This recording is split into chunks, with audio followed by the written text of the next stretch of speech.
Bismillahirrahmanirrahim. Assalamualaikum warahmatullahi wabarakatuh. Alhamdulillahirabbil alamin. Wabihi nasta'in ala umuri dunya waddin. Wassalatu wassalamu ala asrofil anbiya'i wal mursalin wa ala alihi washabihi rasulillahi ajma'in. Asyhadu an la ilaha illallah wahdahu la syarikalah wa asyhadu anna Muhammadan abduhu wa rasuluh la nabiyya ba'da. Alhamdulillah, puji syukur kepada Allah Subhanahu wa Ta'ala atas segala limpahan rahmat dan karunia-Nya. Allah berikan kita kesehatan dan nikmat serta keberkahan sehingga kita bisa melaksanakan seluruh aktivitas tanpa batas yang Allah limpahkan kepada kita. Mudah-mudahan ini menjadi asbab bagi kita agar kita senantiasa bersyukur kepadanya. Salawat dan salam kita sampaikan kepada Rasulullah Sallallahu Alaihi Wasallam dengan mengucapkan Allahumma sholli ala Sayyidina Muhammad wa ala ali Sayyidina Muhammad.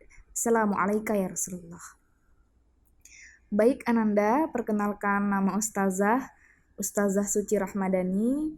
Saat ini amanah sebagai wali kelas 7B dan juga diamanahkan sebagai guru pendidikan Pancasila dan Kewarganegaraan dan guru pendidikan agama Islam. Ananda sekalian, kali ini kita akan membahas materi mengenai tentang peran ulama dalam kemerdekaan dan pembangunan. Mengapa ini sebagai materi utama? Agar kita memiliki basic atau dasar, kita ketahui bahwa ulama lah yang sangat memiliki peran penting dalam memperjuangkan negara kesatuan Republik Indonesia di negara kita.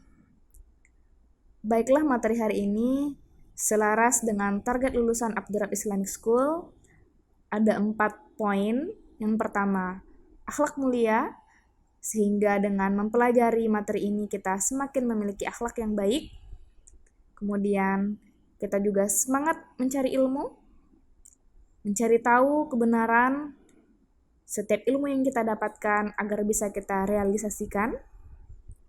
Dan kita juga semangat dan mampu melaksanakan amar ma'ruf nahi mungkar, yang benar kita tegakkan, yang mungkar kita jauhkan dan sebisa mungkin untuk kita hindarkan.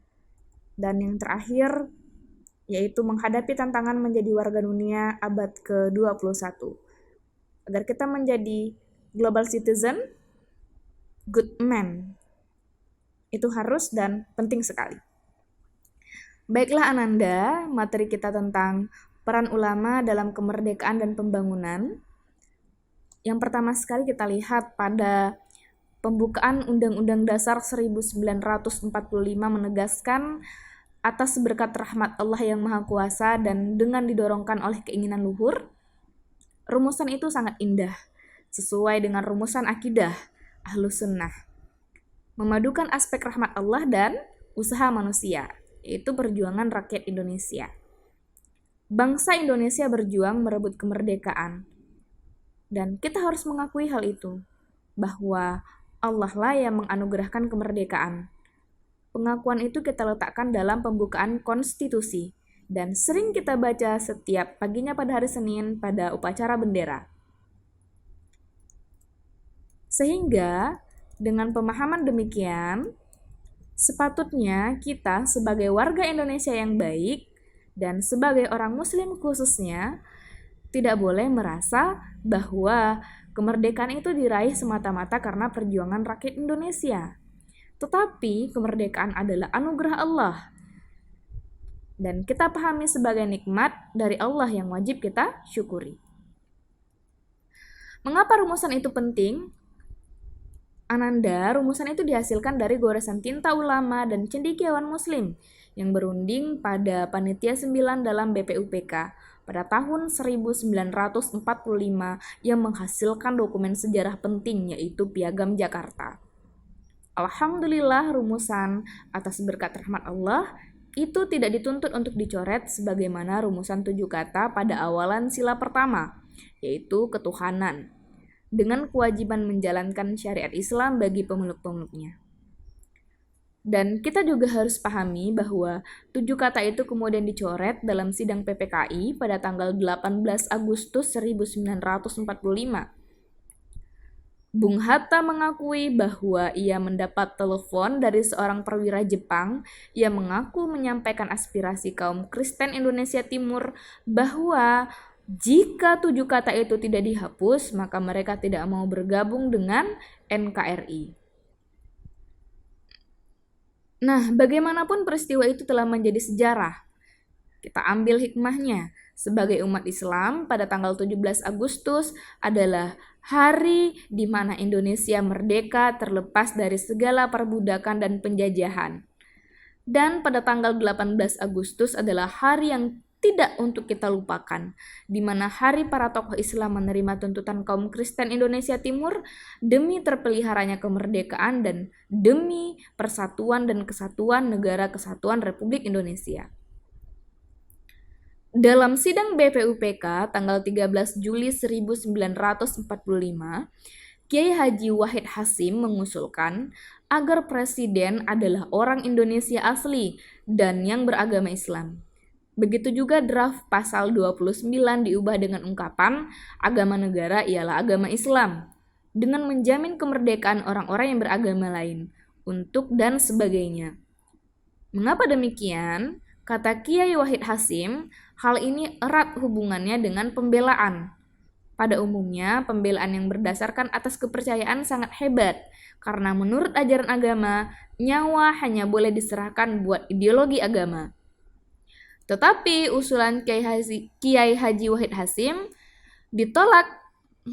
Mengapa demikian? Karena menanggapi permintaan tersebut, Soekarno kembali mengingatkan akan adanya kesepakatan di awal dalam rapat panitia 9. Nah, ananda semuanya, peristiwa 18 Agustus 1945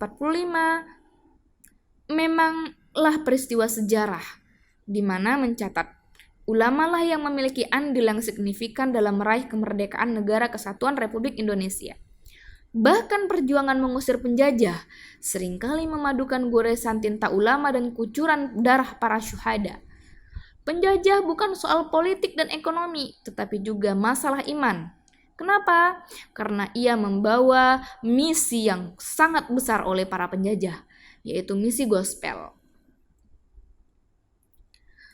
Aziumadi Azra mengungkapkan dalam bukunya yaitu Jaringan Ulama Timur Tengah dan Kepulauan Nusantara abad ke-17 dan ke-18, ada tokoh ulama yang sangat hebat dalam melawan penjajah. Sebut saja Syekh Yusuf Al-Maqashari, seorang ulama terkenal yang menulis kitab-kitab keagamaan dan juga memimpin sekitar 4.000 pasukan di hampir seluruh wilayah Jawa Barat. Syekh Yusuf dibuang ke Sri Lanka dan Afrika Selatan untuk mengurangi pengaruhnya. Tapi justru di kedua tempat tersebut Syekh Yusuf berhasil mengembangkan Islam dan mengajar serta menulis. Usaha Belanda untuk mengkristenkan Syekh Yusuf gagal. Yang kedua, ulama kita yaitu Syekh Abdul Al-Somad Al-Palimbani, seorang ulama yang paling terkemuka di wilayah Palembang, menetap di Mekah. Ia memiliki kepedulian kuat terhadap kondisi Nusantara dan mendorong kaum muslim untuk melaksanakan jihad melawan penjajah.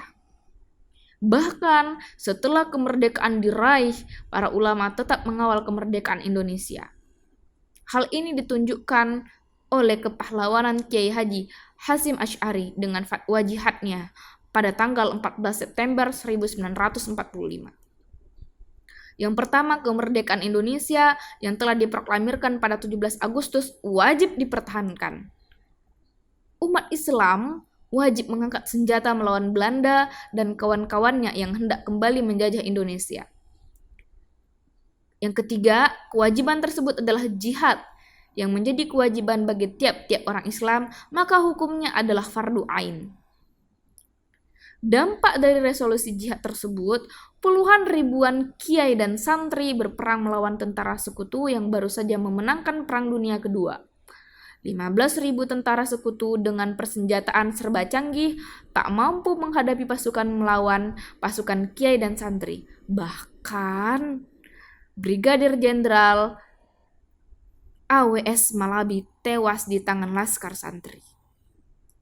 Sekarang, di mana ulama kini? Nah, kita ketahui bahwa ulama memiliki peran yang sangat penting. Mengapa? Karena sejarah mencatat bahwa ulama lah yang memiliki potensi yang besar dalam mempertahankan negara kesatuan Republik Indonesia. Tetapi kita lihat pada kemerdekaan, upacara bendera yang dilakukan pada tanggal 17 Agustus jarang sekali kita temukan dengan memperingati khatamul Quran dan pembacaan kisah-kisah perjuangan para pahlawan. Seharusnya hal itu dilakukan. Kenapa? Karena mengingat perjuangan para ulama merupakan cara kita sebagai warga negara Indonesia untuk menghormati dan menghargai perjuangannya. Kata Imam Al-Ghazali, jika ulama rusak, cinta harta dan kehormatan, maka rusaklah penguasa. Jika penguasa rusak, maka rakyat pun binasa. Hal inilah yang membuktikan sejarah bahwa ulama kita begitu hebat perjuangannya dalam menyebarkan dan menjaga Islam di seluruh negeri.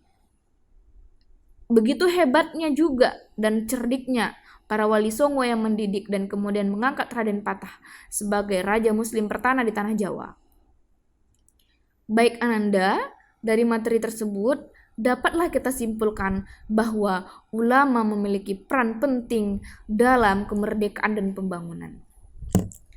Dari materi tersebut, mari kita ambil sebagai bahan diskusi yang mengatakan bahwa penjajahan tidak hanya soal ekonomi dan politik, tetapi ada misi keimanan, yaitu misi gospel.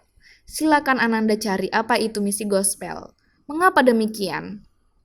Kemudian yang kedua, apakah ulama saat ini di Indonesia telah ditempatkan di tempat yang terhormat oleh pemerintah kita? Baik, mari sama-sama kita berdiskusi. Silahkan Ananda buka pemikirannya, kita open-minded dan kita critical thinking. Semoga materi ini bisa menambah wawasan, pemahaman, serta pengetahuan kita bagaimana peran ulama dalam menjaga kesatuan dan persatuan negara kesatuan Republik Indonesia, khususnya di Indonesia. Sekian dari Ustazah. Semoga banyak yang kita ambil hikmah dan berkahnya. Wabillahi taufiq wal hidayah. Assalamualaikum warahmatullahi wabarakatuh.